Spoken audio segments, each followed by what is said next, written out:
بسم اللہ الرحمن الرحیم۔ طائف کے واقعے کا ذکر کرتے ہوئے میں نے جیسے بتایا، کافروں و ظالموں کے پتھر اور دشنام ترازی سے نہ صرف یہ کہ رسول اللہ کے پاؤں مبارک زخمی ہوئے بلکہ دل بھی فگار ہو گیا تھا۔ آپ نے وہاں ایک دعا فرمائی اللہ تعالیٰ سے، جو دعائے مستضعفین کے نام سے مشہور ہے۔ آپ نے فرمایا کہ یا اللہ، میں تجھ سے ہی اپنی کمزوری، بے بسی، بے قدری کا شکوہ کرتا ہوں۔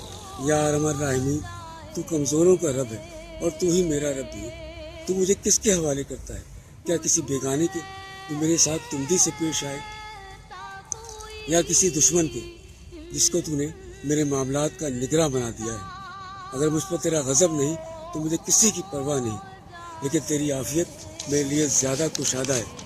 میں تیرے چہرے کے اس نور کی پناہ چاہتا ہوں جس سے تاریکیاں روشن ہو گئیں اور جس پر دنیا اور آخرت کے معاملات درست ہوئے، کہ تو مجھ پر اپنا غضب نازل کرے یا عطاب مجھ پر وارد ہو۔ تیری ہی رضا مطلوب ہے یہاں تک کہ تو خوش ہو جائے، اور تیرے ہی بغیر کوئی زور و طاقت نہیں۔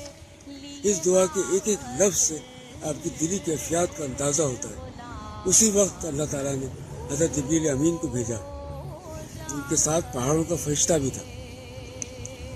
چونکہ طائف پہاڑوں کے درمیان واقع تھا، پہاڑوں کے فرشتے نے آپ کو سلام عرض کرنے کے بعد کہا کہ آپ حکم دیں تو میں پہاڑوں کو آپس میں پیس کے رکھ دوں اور اس سے طائف کے لوگ پس کے رہ جائیں گے۔ آپ نے فرمایا کہ نہیں، ایسا نہیں کرنا۔ اگر یہ نہیں تو ان کے بعد آنے والے ضرور اسلام کی دولت سے مالا مال ہوں گے۔ اللہ تعالیٰ کی اس مدد کے بعد آپ کو کافی تقویت ہوئی۔